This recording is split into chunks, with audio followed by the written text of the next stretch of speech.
¿quién decís vosotros que soy? Yo. Esa es la pregunta que hizo Jesús a sus discípulos en Lucas 9:20. Es la misma pregunta que Jesús nos hace a ti y a mí. ¿Qué le responderemos? ¿Quién es Jesús para nosotros? ¿Es un buen hombre? ¿Fue solamente un profeta, un filósofo? ¿Fue un maestro, un predicador, un revolucionario? ¿O el Hijo de Dios? ¿Sabes que esta pregunta es muy importante, que cada uno de nosotros la contestemos? Porque dependiendo nuestra respuesta a esta pregunta, eso determinará nuestro actuar, determinará nuestro vivir y determinará nuestro futuro eterno. Por eso es importante saber quién es Jesús, no solo saber acerca de Él. ¿Quién es Jesús? ¿Quién representa a Jesús para nuestra vida? Ese será el tema de la lección número 3, titulada ¿Quién es Jesucristo? Te invitamos a que te quedes con nosotros y ojalá que juntos, guiados por el Espíritu Santo, podamos encontrar una favorable respuesta que nos haga realmente vivir como seguidores de ese maravilloso Jesús. Quédate con nosotros. Estamos listos para iniciar. En un momento comenzaremos.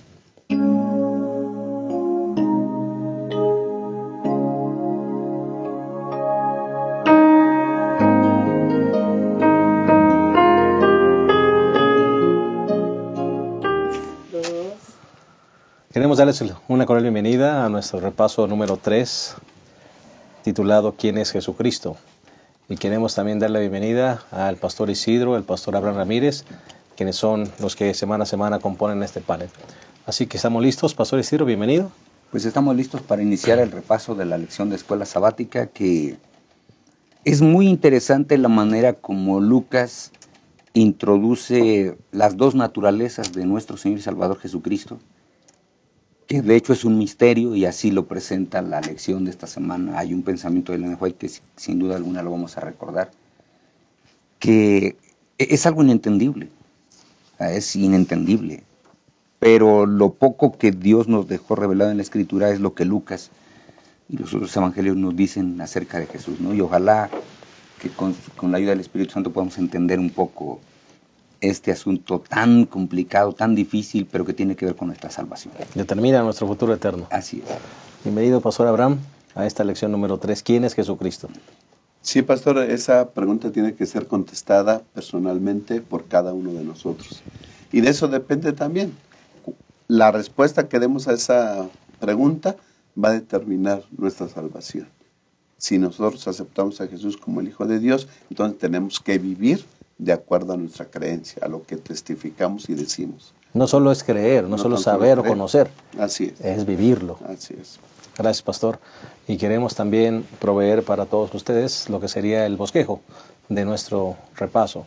El primer punto, pastor Isidro, ¿cuál sería? Bueno, no vamos a ir en el orden como está en la lección, nosotros aquí cambiamos un poquito el orden. Primero vamos a hablar de Jesús, el Hijo del Hombre. Esta expresión que Él se apropia y que a veces puede ser mal entendida, mal interpretada, pero que simplemente nos indica que Él está diciéndonos, ¿saben? Me encarné. Muy bien. Jesús es el Hijo del Hombre, primer punto. El segundo punto, pastor Abraham. Pues el segundo punto, pastor, Jesús, el Hijo de Dios. ¿No? En la primera parte, como dice el pastor, veremos la naturaleza humana del Señor Jesús, y en la segunda parte la naturaleza divina del Señor Jesús. 100% hombre, 100% Dios. Y si ese 100% hombre, 100% Dios quiere ser nuestro Salvador, tenemos que contestarnos en el tercer punto, ¿quién es Jesús para ti? Así es, cuando nosotros contestamos esta gran pregunta, es cuando definimos nuestra salvación o nuestra perdición. No hay otra forma aquí de decirlo. Si yo acepto que Jesús es un filósofo, un gran maestro, una persona que vivió en la historia y que simplemente cambió a algún estatus, pero no lo acepto como mi Señor y como mi Salvador, pues entonces estoy perdido, o sea, no hay ninguna esperanza. Por eso es que la respuesta es tan importante y por eso le vamos a dedicar todo un segmento de la lección, y la lección justamente resalta este asunto, ¿no? Como verán, la lección es determinante para nuestra salvación. Por eso te invitamos a que te quedes con nosotros. Vamos a hacer una segunda pausa y en un momento iniciaremos ya el desarrollo de esta lección número 3, titulada ¿Quién es Jesucristo? Ya regresamos.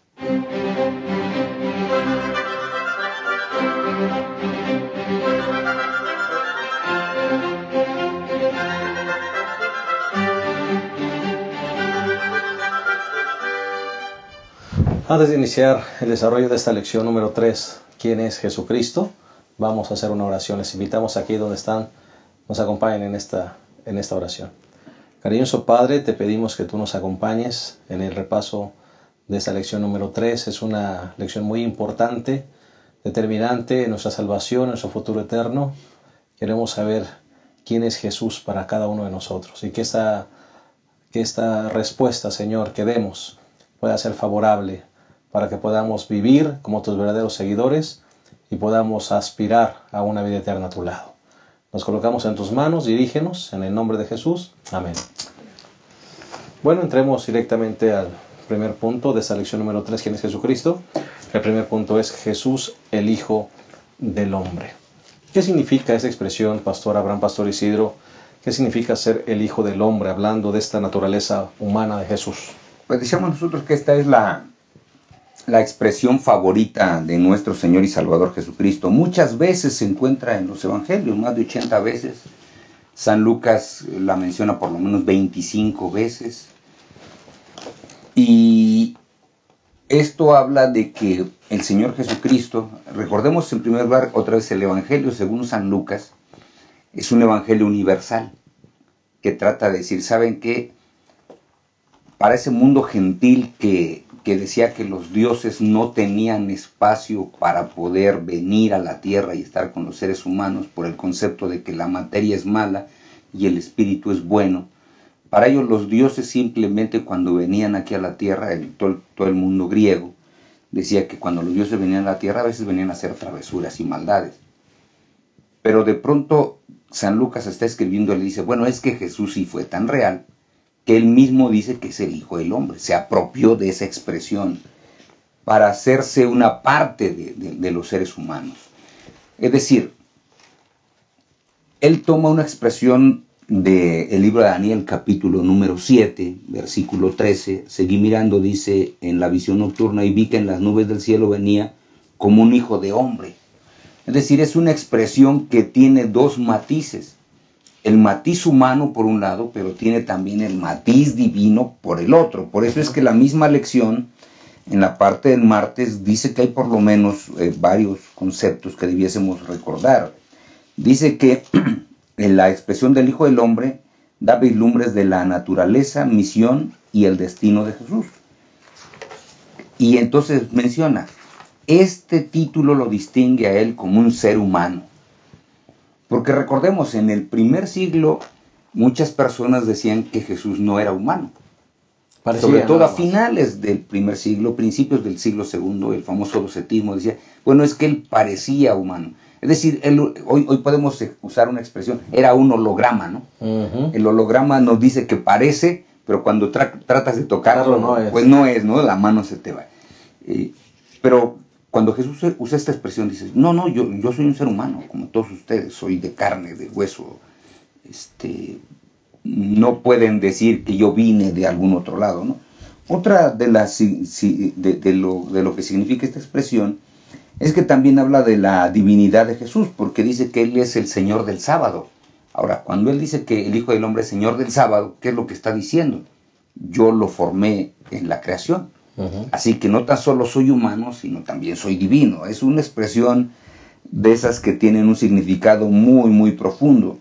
Y también lo utiliza para mencionar la función redentora, ¿no? Cuando él dice que el Hijo del Hombre va a padecer, ¿no? El Hijo del Hombre vino a buscar lo que se había perdido, ¿no? Entonces, me parece que es tan rica la expresión, pero está hablando de alguien que realmente viene, está, participa, hace, se relaciona, toca a la gente, sana a la gente, cura a la gente, para decir, ¿saben qué? Soy un ser humano que vino a salvar a los seres humanos, desde ese punto de vista. Pero más allá tenemos que ver en la siguiente sección que también es divino, lo cual ninguno de nosotros somos, y algunos nada más se quedan con la parte humana, ¿no? Por un lado eso nos alienta, nos debe alentar saber que Jesús fue 100% hombre, pero por otro lado también, Pastor Abraham, no sé si en un momento lo vamos a tocar, Hay diferentes grupos que se quedan con esa parte. Jesús solamente fue un ser humano, un ser creado, y no fue Dios, ¿verdad? Y qué bueno que vamos a entrar también en esa parte. Sí, la siguiente sección vamos a hablar acerca de la divinidad del Señor Jesús. La lección tiene una partecita, una frase que yo creo que es importante que consideremos, pastor. Dice, Sí. la humanidad del Hijo de Dios es todo para nosotros. ¿Qué hubiera pasado si Jesús no se hace carne? ¿Qué hubiera pasado si Jesús no se humaniza? Pues sencillamente no pudiéramos ser salvos. No habrá salvación. Hubiéramos estado condenados a morir eternamente. Así que entonces, la humanización de Cristo Jesús es todo para nosotros. Significa todo para nosotros. Significa nuestra salvación, nuestra redención, el perdón de nuestros pecados y esperanza de vida eterna.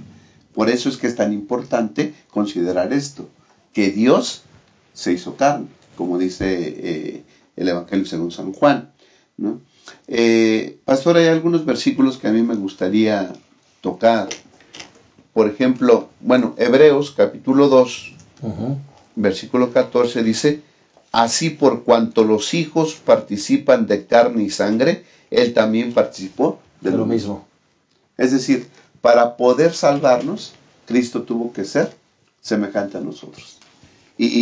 Y fíjense, yo creo que vamos a estar utilizando esta palabra, pastor Isidro, semejante a nosotros, que no igual a nosotros. No es igual. ¿No? Hay otro versículo, por ejemplo, me gusta mucho, 1 Timoteo 3:16. Ahí hay dos cosas que creo que podemos puntualizar. Sin discusión, grande es el misterio de la piedad. Es decir, el asunto de que Dios se hizo carne es un misterio. No lo podemos explicar humanamente.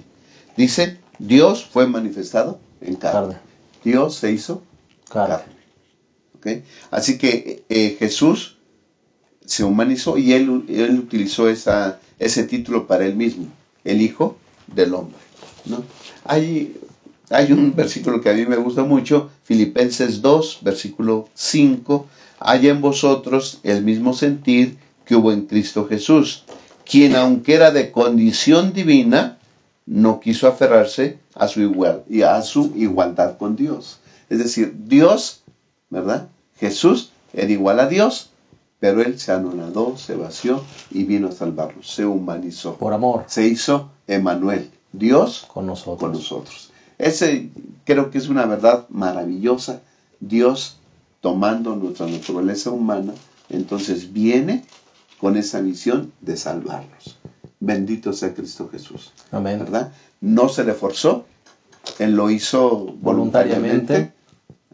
Se oyó una voz allá en el cielo que dice, preparadme un cuerpo, y entonces el Hijo de Dios vino a esta tierra. Bendito sea Él por la decisión que tomó para salvarnos por amor a nosotros. Qué maravilla. Sí, por eso decíamos que es trascendente entender algunas cosas. Por ejemplo, San Lucas 7:34 dice las Sagradas Escrituras, vino el Hijo del Hombre que come y bebe, y decís, es un comilón y un bebedor de vino, amigo de publicanos y pecadores. Bueno, si Jesús no hubiera sido real, no podía andar comiendo y bebiendo. Él lo que está diciendo es, ¿saben que yo soy real? Y cuando Lucas escribe esto, dice, era tan real que él comía y bebía, y la gente decía, ¿ya vieron? Él come y bebe. Recordemos las tentaciones, tenía hambre. Sí. Así que con todo esto, me parece que es importante que nosotros lo podamos mantener en perspectiva, ¿no? Todo esto que él tenía son las debilidades que el pecado trajo a la vida. Él tenía hambre, lógico, tenía sed también, se cansaba y dormía también. Pero esto no significa que fuera exactamente como nosotros, ¿verdad? Por eso es que la lección de esta semana es muy importante. Porque la primera parte nada más, a veces hay quienes enfatizan, ¿sabe qué? Es que Jesús era totalmente un ser humano como nosotros. Era igual en todo, con propensiones al pecado, etc. Elena de White tiene una partecita en una de las citas que vienen al final, donde dice, bueno, su nacimiento fue un milagro de Dios. Y después dice, nunca dejéis en forma alguna la más leve impresión en las mentes humanas de que una mancha de corrupción o una inclinación hacia ella descansaron sobre Cristo, o que en alguna manera se rindió a la corrupción. Fue tentado en todo como el ser humano es tentado, y sin embargo él es llamado el santo ser. Que Cristo pudiera ser tentado en todo como lo somos nosotros, y no obstante fuera sin pecado, es un misterio que no ha sido explicado a los mortales. Y luego dice, la encarnación de Cristo siempre ha sido un misterio y siempre seguirá siéndolo. ¿Por qué? Porque para nosotros todavía en nuestros días nos cuesta trabajo entender, y a algunos les cuesta trabajo aceptar, porque son dos cosas diferentes, ¿eh? Una cosa es entender y otra cosa es aceptar. A algunos nos cuesta trabajo entender que Dios haya condescendido para hacerse un ser humano que viniera a la tierra a sufrir para que el ser humano no sufra eternamente. Y a otros les cuesta trabajo aceptar que esto fue real, ¿verdad? Porque son dos cosas diferentes. Fue real esto. Yo lo acepto que fue real porque está en el registro. Y la Biblia es la palabra de Dios, por lo tanto, si la Biblia es la palabra de Dios y esto queda en el registro como la palabra de Dios y dice que Jesús vino y se encarnó, bueno, yo acepto que Jesús vino y se encarnó, aunque no entienda el misterio. Porque eso es lo que yo nunca voy a entender. ¿Cómo es que Dios le hizo? Bueno, ahí honestamente no sé, pero lo tengo que aceptar porque dice la Escritura que él sí era un ser humano que caminaba con las personas, se relacionaba con las personas, hablaba con las personas, pero en todo fue tentado, pero sin pecado, lo cual es un misterio para nosotros, porque solo lo que nosotros conocemos son personas pecadoras. Solamente para dejar claro, pastor, a ver si lo entendimos bien, entonces nunca debemos decir que Jesús vino con una naturaleza pecaminosa. Eso es lo que nunca tenemos que dejar allí un indicio. Claro, no, eso debemos. Eso no es así. Semejantes. Es semejante en todo como nosotros. Pero cuando dice la Escritura semejante en todo, es que él no tuvo nunca la inclinación al pecado. Pero él tenía un problema, que es lo que vamos a ver más adelante. Él tenía la propensión a hacer fulgurar su divinidad. Es el problema que nosotros no tenemos. Ninguno de nosotros puede, como veíamos en la primera lección, decir a la piedra que se conviertan en pan. ¿Quién de nosotros puede atreverse a decir algo así? Él sí. Él sí lo pudo haber hecho desde las tentaciones mismas que justamente presenta San Lucas de una manera magistral, ¿no? Muy bien. Pastor, podríamos decir que Jesús nació con las consecuencias del pecado sobre la humanidad. Así es, ¿no? Por ejemplo, los primeros hombres vivían 900, 600, 700 años. En el tiempo del Señor Jesús ya no se vivía ese tiempo. ¿Por qué? Porque el pecado iba causando, dando consecuencias al pecado. En su tiempo el Señor Jesús nació semejante a la humanidad de su tiempo. Así es, ¿no?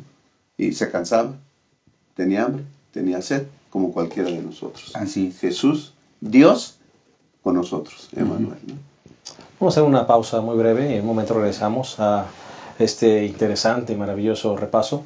Lección número 3, ¿quién es Jesucristo? Les invitamos a que se queden con nosotros, ya regresamos.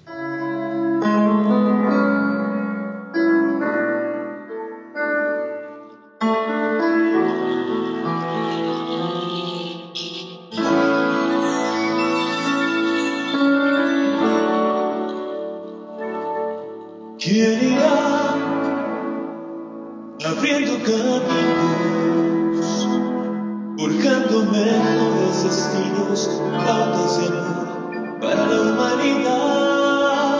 ¿Quién dirá, asumo ese reto, me entrego completo y me uno a la causa de Dios que cambia el corazón? ¿Quién irá a sus hombres ya desesperados? ¿Quién irá a sus matrimonios acabados? Pues el niño que está solo sin hogar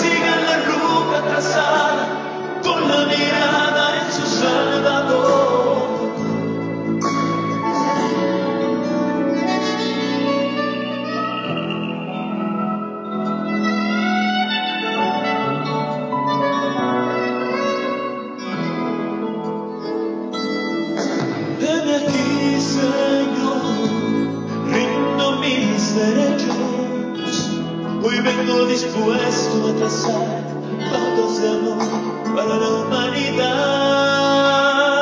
Hoy aquí asumo ese reto, me entrego completo y me uno a la causa de Dios que cambia el corazón. Hombres de valor, necesita Dios, hombres de valor, esforzados, hombres de valor, que cumplan promesas, que sigan la ruta trazada, con la mirada en su Salvador. Hombres de valor,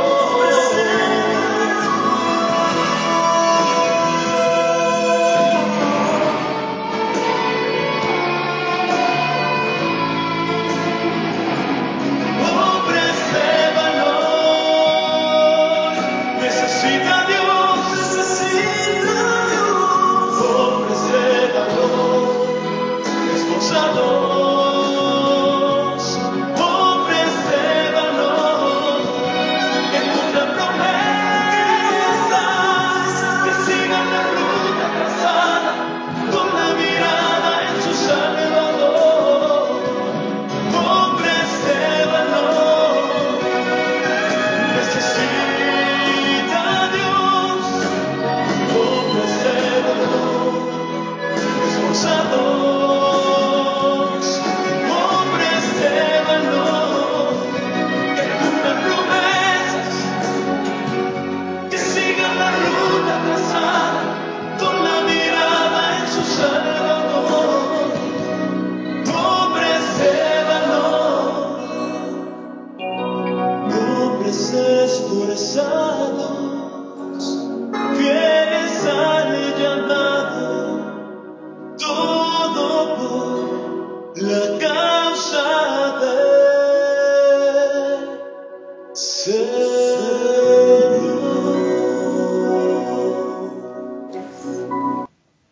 Bien, estamos de vuelta y vamos a analizar el segundo punto de esa lección número 3, ¿quién es Jesucristo?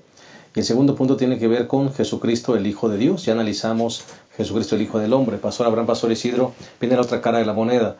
Por un lado, Jesús siendo completamente hombre. Ahora vamos con la otra parte, que decíamos que muchos grupos religiosos niegan la divinidad de Cristo, dicen que es un ser creado, que no fue Dios, cuando la evidencia bíblica nos dice claramente que Jesucristo es Dios. Sí, yo creo que aquí podríamos retomar un poquito lo que hablamos antes de las debilidades inocentes. Hay debilidades que el Señor Jesucristo tenía, pero no por eso son pecado. ¿A poco es pecado que tengamos hambre? Pues no, no es pecado. ¿Es pecado que tengamos sed? Pues tampoco. Claro. ¿Es pecado que nos cansemos? Pues no creo. Son consecuencias por eso son debilidades producidas por el pecado, debilidades inocentes. Pero por el otro lado, la lección de esta semana nos enfatiza de manera muy puntual de que nuestro Señor y Salvador Jesucristo es Dios también. Ahora, ¿qué quiere decir esto? Desde la lección que nosotros vemos en el día lunes como el Hijo de Dios, nosotros vemos aquí algunas expresiones muy interesantes. Por ejemplo, desde el mismo nacimiento en San Lucas capítulo número 1, dice el versículo 31, ahora concebirás en tu seno y darás a luz un hijo y lo llamarás Jesús. Será grande y será llamado Hijo del Altísimo. Y el Señor Dios le da el trono a su padre David. Ahora, esto habla de que Jesús no es igual a nosotros. Por eso es que aquellas personas que dicen, es que es igual 100%, espérate. El día que nació Isidro López, o sea, su servidor en este mundo, no se dijo, es hijo del Altísimo. Se dijo, es hijo de Ramón y es hijo de Lidia. Punto. El día que tú naciste también se dijo, es hijo de. Claro. Y será llamado así. Pero del Señor Jesucristo desde un principio se dice, será llamado, ¿qué cosa? Hijo del Altísimo. Hay por lo una tanto, diferencia. y hay una diferencia con todos nosotros. Y eso tenemos que aceptarlo. Correcto. Porque es la gran condescendencia de Dios en decirle al ser humano, miren, les amo tanto que me estoy haciendo carne para venir y padecer lo mismo que ustedes, para que entiendan que yo les entiendo y que yo sé por lo que ustedes pasan y que es parte del plan de la salvación para que la divinidad venga y rescate al ser humano. Por eso es que es muy interesante la manera como San Lucas lo presenta desde un principio, ¿no? Diciendo, bueno, Él es el Salvador de todos los gentiles, pero no es igual que todos los gentiles. Si es de carne y hueso, sí sufrió todo esto, padeció, pero no es igual. Él es Dios hecho carne. Amén. Lo cual nosotros hemos dicho aquí más de una vez en esta lección, eso es un misterio, ¿verdad? Porque es el misterio que no podemos entender y lo vamos a estar estudiando por toda la eternidad. ¿Cómo es que Dios se atrevió a tanto? Correcto. Pastor Abraham. Por eso creo que nuestro corazón debiera estar lleno de gratitud. Y aunque tal vez no lo podamos llegar a comprender totalmente, cómo es que Dios, el Hijo de Dios, Cristo Jesús, vino a esta tierra, ¿no?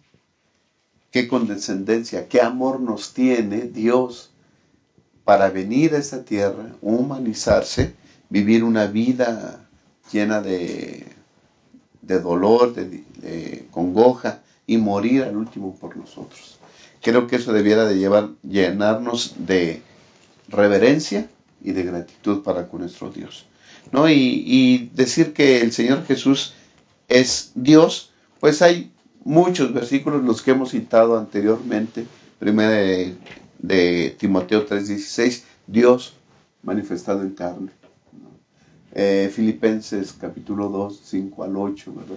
Dios, Jesús estando en condición de Dios, siendo igual a Dios, no tuvo por usurpación ser igual a Dios, sino que se anonadó, se rebajó, ¿verdad? San Juan 1:1. Innumerables. Sí. Entonces vemos que la divinidad son tres socios iguales y eternos, pero que uno de ellos, ¿sí?, voluntariamente se hizo carne y habitó entre nosotros para salvarnos, para redimirnos. Pero si uno vino, ¿sí?, los otros dos también estaban en ese plan de salvación. Y son tres socios iguales y eternos. Así que cuando decimos que Jesús nos ama, podemos decir que el Padre nos ama y el Espíritu Santo nos ama, y los tres están involucrados en nuestra salvación. Bendito sea Dios por ese amor que nos tiene. Correcto. Sí, por eso es que nosotros mencionamos aquí algunas cosas que hacen que nuestro Señor y Salvador Jesucristo sea un poquito diferente a nosotros. Por ejemplo, el capítulo número 2, versículo 11, en el anuncio a los pastores, dice que os ha nacido hoy en la ciudad de David un Salvador, que es Cristo el Señor. De ninguno de nosotros también se puede decir algo así, ¿verdad? Y cuando hablo de ninguno, es de ninguno. Porque cuando una persona nace, ¿quién conoce el futuro de esa persona? Nosotros aquí en nuestro país tenemos al llamado padre de la patria, Miguel Hidalgo y Costilla. Bueno, pero cuando él nació, ¿quién sabía que él iba a ser el padre de la patria? Pues nadie, ¿no? Simón Bolívar, el gran libertador de la parte sur de nuestro continente. Pues cuando él nació, ¿quién sabía que él iba a ser el gran libertador? Y de ninguna persona se dice así. Del Señor Jesucristo sí se dijo. Desde el inicio, desde que está un bebé, este es con nosotros. Entérense todo el mundo, este es el Salvador. Va a ser diferente. Capítulo número 3, versículo 21 y 22, dice: cuando todo el pueblo era bautizado, Jesús también fue bautizado. Mientras él oraba, el cielo se abrió, el Espíritu Santo descendió sobre él en forma de paloma, y del cielo vino una voz que dijo: tú eres mi Hijo amado, en ti me complazco. Dios mismo está diciendo, cuando él está iniciando su ministerio, este es mi Hijo. O sea, este es la parte de la divinidad que está allí, ¿no? Y cuando nosotros vamos justamente a la transfiguración registrada en San Lucas, capítulo número 9, dice las Sagradas Escrituras en el versículo 34 y 35. Mientras él decía esto, vino una nube y los cubrió. Al quedar ellos dentro de la nube sintieron temor. Y desde la nube una voz dijo: este es mi Hijo elegido, escuchadlo a él. Nuevamente Dios dice, saben, que no se equivoquen. Recordemos que allí cuando él está, Inclusive Pedro dijo, maestro, hay que quedarse aquí, hagamos 3 enramadas, una para ti, otra para Moisés y otra para Elías. Es decir, Pedro no entendía ni lo que estaba diciendo, porque cuando ve a los 3 los ve a la par. Dice, pues aquí está Moisés, aquí está Elías y aquí está Jesús, los 3 son iguales. Y viene la voz del Padre y dice, ¿sabes qué? Espérate, no ha entendido. Así como muchos seres humanos no entendemos, dice, él no es igual. Él, es mi hijo elegido. Mi elegido. Escúchenlo a él. Bueno, Dios es claro. Este es mi hijo. Bueno, él es el hijo engendrado por el Todopoderoso, ¿no? Y entonces eso hace una diferencia con nosotros, porque él sí vino a una función específica aquí este mundo. Pastor, antes de continuar, me gustaría solamente para dejar claro este asunto. Cuando un joven, por ejemplo, dice que Jesús fue tentado en todo y que él tiene esa naturaleza pecaminosa y lucha con la droga o lucha con el alcohol, ¿cómo podemos entender ese tentado en todo pero sin pecar? Cuando lo vemos en esa connotación humana. Recordemos que la tentación de Jesús vino en áreas, y las áreas son más abarcantes que los hechos. ¿Qué es lo que le llama más a la atención a la gente, no? Hay cosas muy simples: dinero, fama, y que la gente le tenga en gran estima social, un estrato social especial. Son 3 cosas. Bueno, el Señor Jesucristo cuando fue tentado justamente fue en eso mismo, en esas áreas. Porque a veces decimos en el área de la comida. Sí, pero eso tenía que ver con el poder. Poder. ¿Tienes poder o no tienes poder? Es lo que le están diciendo. A ver, ¿eres poderoso o no eres poderoso? Porque si tú dices que eres poderoso, tienes que hacer que estas piedras se conviertan en pan. Ahora, ¿cuántas veces los seres humanos quieren tener poder? Mucha gente a veces participa de la droga para tener poder, para sentirse grande, para poder decir a la gente, ¿sabe qué? Soy superior a ustedes. Por eso es que en las áreas en las cuales el Señor Jesucristo fue tentado, son áreas amplias. No es un área así. Específicas. A veces las vemos así, de manera específica. Yo he escuchado personas que dicen, es que Jesús nunca fue tentado como para ir al cine, ¿no? El área social. Bueno, pues si eres el Hijo del Hombre, ¿por qué no te avientas de aquí? Porque escrito está que Dios a sus hijos no... A ver, espérate, es así, diciendo, espérate, no podemos tentar a Dios. Entonces, en las áreas en las que fue tentado el Señor Jesucristo son las áreas en las cuales nosotros también somos tentados. Y somos tentados de la misma manera, fiera, pero más fiero que de lo que fue tentado Jesús. No, por una razón. Con Jesús, Elena White, lo vimos en el asunto de las tentaciones, el diablo mismo vino, ¿sabes qué? Yo voy a hacer que te caiga. No lo confió a ninguno de sus ángeles, ¿no? Él de manera personal vino para tener esa lucha, ese encuentro recio con Jesús. Nosotros no somos tentados así. Nosotros somos tentados por personas, por acciones, por lo que nos rodea, pero no somos tentados por el diablo mismo, ofreciéndonos las cosas. Oye, ¿qué caso tiene que vayas a la cruz? Todo esto te daré si postrado me adoraré. Fama, ¿no? O sea, ¿quieres tener fama? Aquí está. Vas a ser el rey de este planeta. Pero podemos ser vencedores de la misma fuente que Jesús fue. Eso es lo más importante. O sea, lo más importante es que al final todos podemos tener la misma victoria. Amén. O sea, yo creo que es importante lo que acaban de mencionar, pastor. La mayoría de las tentaciones personales como la droga y esas, consumir droga, porque es complacencia propia, es egoísmo, es complacer los sentidos. El Señor Jesús venció eso. Por ejemplo, Él tenía hambre y podía con un chasquido de dedos, con su sola palabra, convertir esas piedras en pan y satisfacer el apetito que tenía, pero no lo hizo. ¿Se imaginan alguien que... Por eso nosotros no entendemos las tentaciones del Señor Jesús, porque Él pudiendo, tronando los dedos, aparecer todo y satisfacer todas sus necesidades, ¿verdad? Pero nunca lo hizo. Fue tentado en todo. No podemos nosotros decir que Jesús no fue tentado en una área, exacto, ¿sí?, en la que nosotros no somos tentados. Somos tentados. Bendito sea Cristo Jesús, que fue tentado, pero no pecó. Amén. ¿No? Y siempre recordemos, pero yo sé que el pastor va a continuar, que recordemos que son áreas. no son acciones. Correcto. Las personas pensamos que son acciones, no, pero esa acción tiene que ver con un área de la vida. Exacto. Y en esas áreas... Perdón, pastor Abraham. No, pastor, y solamente recordar un poquito más lo del monte de la transfiguración.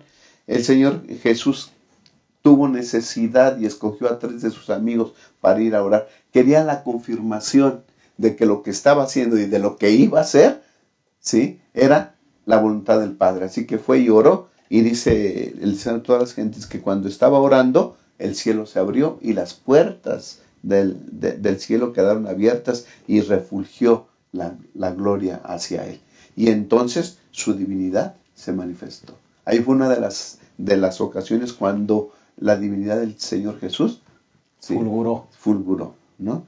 Y vinieron con él 2 personas, Moisés y Elías, que están en el cielo, y dice el versículo 31 del capítulo 9, que aparecieron en majestad.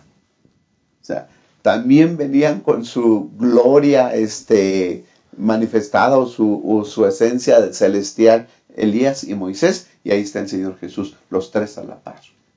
¿Sí? 3 seres celestiales, porque ya están en el cielo ellos, y el Señor Jesús que también bajó del cielo.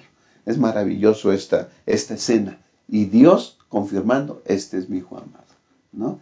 A él hay que escuchar. Dios se hizo carne, Jesús totalmente hombre, Jesús totalmente Dios. Amén. Pues que la gloria sea para nuestro Dios. Y vamos a hacer una pausa y en un momento regresamos a la tercera y última parte de esta lección, número 3, ¿quién es Jesucristo? Ya regresamos. La Unión Mexicana Central te invita a leer tu Biblia y a estudiar el espíritu de profecía. ¿Cómo? A través del Plan Encuentro. Juntos leeremos la Biblia y la serie Tesoros de Vida. Puedes seguir el plan en nuestra página de Facebook, facebook.com/Unión Mexicana Central, y en nuestro blog, planencuentro.wordpress.com, en donde cada mañana encontrarás publicada la lectura correspondiente. Plan de lectura Encuentro, preparados para su venida.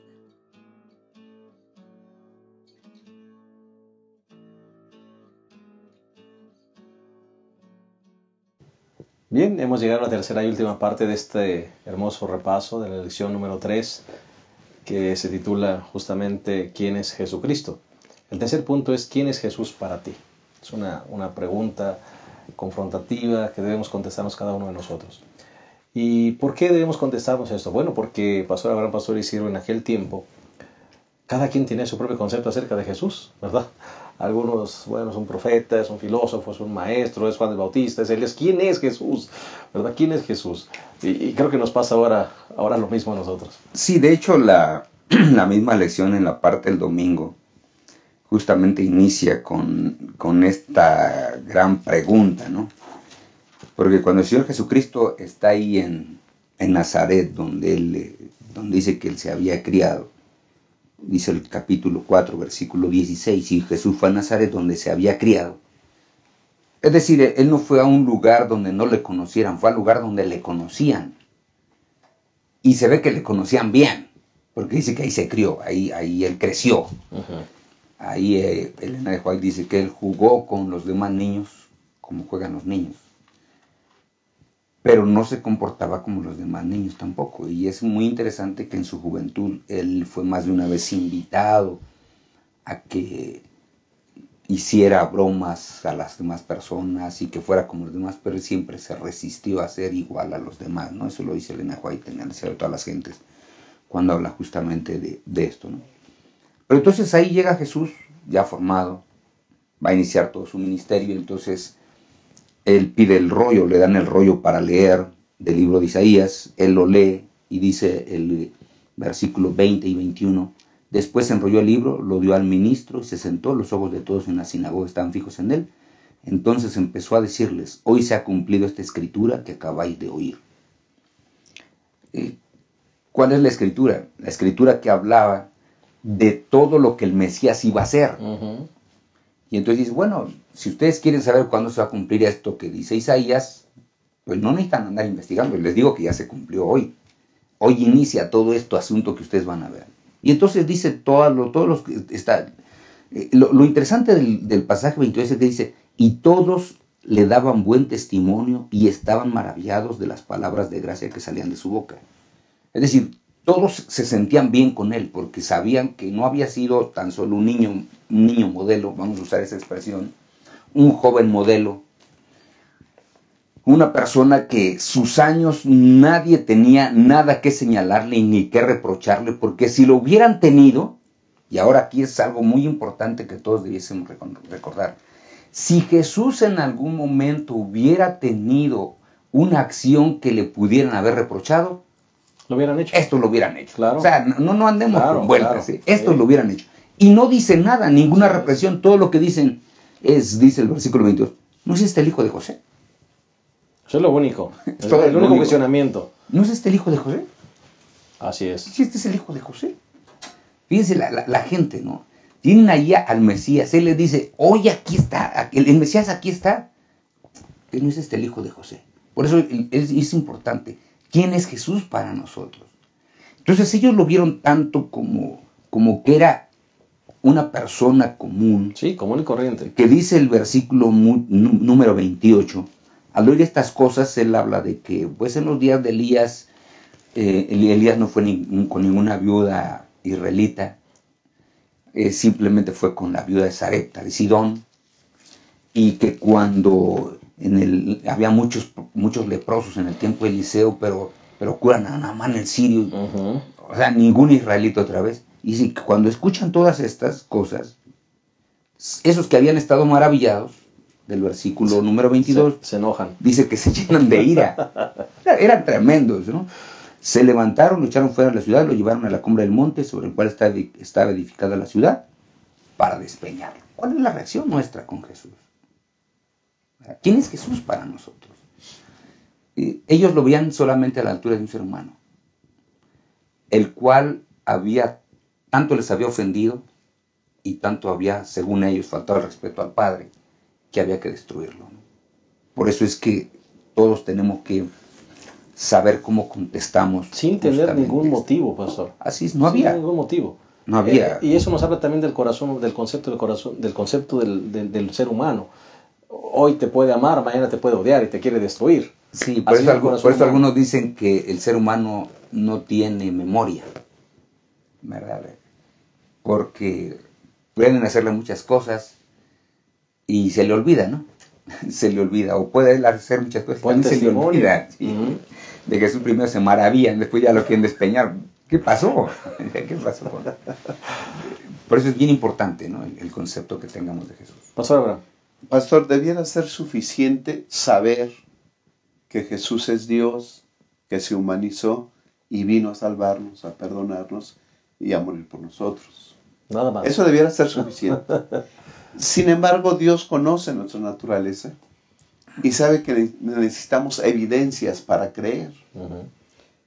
A los nazarenos, a los de Nazaret, lo que leyeron, dice el versículo 22, y todos daban buen testimonio y todos se maravillaban de sus palabras. Es decir, Jesús hacía cosas que manifestaba que era divino, ¿no? Cuando a Juan Bautista le llegó a su mente la duda, mandó a decirle a Jesús con sus discípulos, ¿eres tú el que había de venir Esperamos o ahora. esperamos otro? Entonces, la respuesta no fue, pues sí, digan, ¿por qué está dudando? Vean lo que hago. Los cojos andan, los mudos hablan, los sordos oyen. Evidencias. Evidencias. Ujú. Y entonces fueron a decirle a Juan. Cuando el Señor Jesús hace la pregunta a sus discípulos, ¿quién dice la gente que soy? Y ahí vienen varias respuestas. Y entonces Jesús les pregunta, ¿y vosotros quién decís que soy? ¿Qué base tenía Pedro para decir tú eres el Cristo, el Hijo de Dios? El Señor Jesús le dijo a Pedro, esto no te lo reveló carne ni sangre, sino mi Padre que está en los cielos. Ellos ya habían visto la autoridad de Jesús sobre la naturaleza, había calmado la tempestad. Los discípulos ya habían visto a Jesús sacar demonios, y los demonios aquí, por ejemplo, el endemoniado ahí en Nazaret también, lo sacó, lo expulsó. las enfermedades, alimentó a 5,000 personas. Y ya el evento que se habla antes de Lucas 9 es que Jesús resucitó a la hija de Jairo, por ejemplo. Entonces los discípulos, al ver todo eso, y ante la pregunta del Señor Jesús, ¿quién decís que soy? Pedro, por revelación divina, dijo, tú eres el Cristo, el Hijo del Dios viviente. Es decir, Dios aún tiene conmiseración con nosotros y no tan solo dice cree, sino te doy evidencias para que creas. Te doy evidencias de mi poder, te doy evidencias de mi amor, te doy evidencias de que soy Dios, y entonces lo único que tienes que hacer es creer en eso, en esas evidencias, y manifestar, ¿verdad?, lo que crees en mí. Yo creo que nosotros que estamos aquí y los hermanos allá, creo que todos hemos recibido evidencias del amor de Dios y del poder de Dios. Y Amén. creo que por revelación divina podemos decir que Jesús es el Cristo, el Hijo del Dios viviente. Amén, amén. Sí, nada más que para algunas personas se les dificulta decir esto, ¿no? Porque los mismos discípulos, recordemos, Pedro es el que contesta. Por eso, pero la pregunta dice el capítulo 9 de San Lucas, versículo 19. Bueno, 18. Un día Jesús estaba orando a solas, estaban con él los discípulos y les preguntó, ¿quién dice la gente que soy yo? Y nada más Pedro fue el único que dijo, bueno, cuando ya se le pidió, ¿y vosotros quién decís que soy? Pedro es el único que contesta, porque los demás habían escuchado todo lo que la gente decía de Jesús. Bueno, unos dicen que eres Juan el Bautista, otros que eres Elías, y otro, algún antiguo profeta que ha resucitado. Porque eso era lo que la gente pensaba. Saben que después de 400 años que no ha habido nada, ahora vino Juan y ahora está Jesús, y sin duda alguna es Juan el Bautista que resucitó, que era el concepto que tenía el mismo Herodes. Pero ahora viene la gran pregunta, y es la gran pregunta que todos nosotros debemos contestar. ¿Y quién dicen vosotros que soy yo? ¿Verdad? Ya no la deja abierta, porque lo que otros digan de Jesús es importante, pero para nuestra vida personal no es trascendente. Fíjense bien, es importante lo que la gente diga acerca de Jesús, sí, pero no es trascendente para mi vida, porque lo que yo diga es lo que va a trascender, y por eso es que lo que yo tengo que hacer es contestar, bueno, ¿quién dices tú que soy yo? Nosotros debiésemos decir, igual que dijo Pedro, eres el Cristo de Dios, es decir, eres el Mesías, el ungido de Dios. En otras palabras, eres mi Salvador, ¿no? La trascendencia es para ti. Así es. La trascendencia para el otro puede ser su decisión, pero el Señor Jesucristo por eso después lo lleva al plano personal. Dejó el plano general y ahora lo lleva al plano particular. Y dice, muy bien. Uno por uno. Para ellos, ¿no? Para ellos, algunos dicen que soy Juan el Bautista, otros que soy algún profeta que ha resucitado, otros simple y sencillamente que soy Elías, pero ustedes, ¿quién dicen? Las personas pueden pensar ahora, bueno, Jesús es un gran filósofo, que era la parte con la cual iniciabas, que fue un gran maestro, que fue alguien que vivió y que enseñó de una manera extraordinaria. Muy bien, ¿y ahora tú qué dices? ¿Ahora tú qué dices? Y esa es la gran pregunta que todos debiésemos contestar, y me parece que todos debiésemos decir, bueno, Jesús es para mí mi Señor y mi Salvador. Yo creo que esa es la manera en que debiésemos contestar esta pregunta, ¿no? Amén. ¿Algo más, Sandra? La expresión de Pedro al contestar la pregunta, ¿no? El Cristo de Dios. O sea, Cristo era divino, ¿sí? Venía de Dios. En otras palabras, Pedro está diciendo, tú eres de Dios, vienes de Dios, eres el único que me puede salvar. Porque la salvación solamente es de Dios, ningún otro. Además, eres el Cristo, eres el ungido, el especial, el único, el escogido, el bendito de Dios. Porque no hay otro nombre debajo del cielo en el cual podamos ser salvos más que en Cristo Jesús. Creo que la contestación de Pedro encerraba toda una confesión de fe en Cristo Jesús. Y es la expresión que también nosotros debemos tener en el corazón. ¿Qué pregunta? ¿No les parece? Hemos llegado al final de esta maravillosa lección y no queremos despedirnos sin antes dirigir palabras finales de todos los que componemos este panel y esta mesa. Pastor Isidro. Yo solamente quisiera invitar a cada una de los hermanos y de las personas que ven este repaso a que podamos confiar en que Jesús vino a buscarnos y a salvarnos, porque Él es el Dios encarnado, y Dios, mostrando su amor, su bondad y su misericordia y su condescendencia, viene y ahora nos pregunta: ¿y tú quién dices que soy? Yo espero que todos podamos contestar: eres mi Señor y eres mi Salvador. Amén. Pastor Abraham. Pastor, la pregunta que se le hizo a los discípulos la tenemos que contestar también nosotros. ¿Qué creemos de Cristo Jesús? ¿Qué decimos de Cristo Jesús? Yo creo que lo que dijo Pedro también debe estar en nuestro corazón. Hay evidencias de su amor y de su poder en nuestra vida. Hubo gente que vio milagros y vieron esas evidencias y no creyeron. Dios quiera que nuestra voluntad se pueda doblegar ante Cristo Jesús y las evidencias que el Señor nos ha dado de su amor podamos nosotros contestar: eres el Cristo, el Hijo de Dios. Amén, amén. Pues hermano, ahí está la pregunta. ¿Quién es Cristo para ti? ¿Quién es Cristo para mí? No, ¿quién es Cristo para tu papá o tu vecino o tu mamá? No, para ti, para mí. ¿Quién es Cristo? Me gusta esta frase del pastor Abraham. ¿Te ha dado suficientes evidencias el Señor de quién es en tu vida? ¿De qué quiere hacer en tu vida? ¿De cómo te ama y te quiere salvar? Ojalá que al terminar esta lección todos podamos realmente reconocer que Jesucristo es Dios, Él es nuestro Salvador, nuestro Redentor, nos ama y quiere llevarnos a estar con Él por la eternidad. Que esa sea nuestra respuesta y que realmente podamos confirmar, como hizo Pedro: tú eres el Cristo de Dios. Que Dios te bendiga. Te esperamos la próxima semana en un repaso más de nuestra lección. Esperamos que esta lección haya sido de bendición para tu vida. Gracias por haber estado con nosotros. Te esperamos. Hasta la próxima.